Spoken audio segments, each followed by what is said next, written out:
Assalamualaikum warahmatullahi wabarakatuh. Perkenalkan, saya Rizky Anita Rahayu dengan NPM F0G020060 dari tingkat 1B. Baiklah, di sini saya akan menjelaskan tentang isi resensi dari buku Tata Laksana Bayi Baru Lahir. Buku Tata Laksana Bayi Baru Lahir. Baiklah, di sini saya akan menjelaskan isi resensi dari buku Tata Laksana Bayi Baru Lahir. Adapun tata laksana bayi baru lahir diantaranya adalah penilaian bayi baru lahir. Setelah bayi baru lahir, letakkan bayi tersebut di atas kain bersih dan kering yang disiapkan pada perut ibu. Kemudian, lakukan penilaian awal. Jika bayi tidak cukup umur, air ketuban bercampur, tidak menangis, atau tidak bernapas, tidak boleh melakukan langkah resusitasi. Berikan perawatan rutin seperti 1. Berikan kehangatan, 2. Bersihkan jalan napas, yang ketiga keringkan, dan yang terakhir yaitu nilai warna. Adapun perawatan pada tali pusat umumnya diklem korsat bedah segera setelah bayi itu lahir.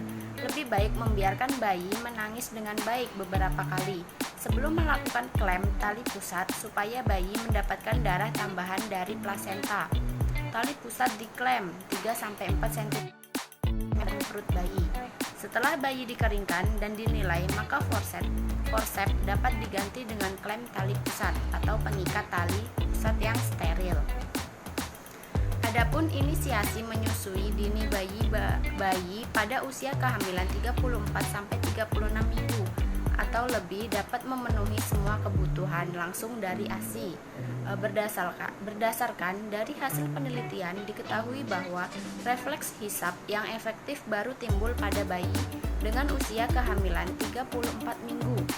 Dan oleh sebab itu, bila memungkinkan, bayi baru lahir diletakkan pada payudara ibu segera setelah bayi dikeringkan dan lakukan penilaian pada menit pertama.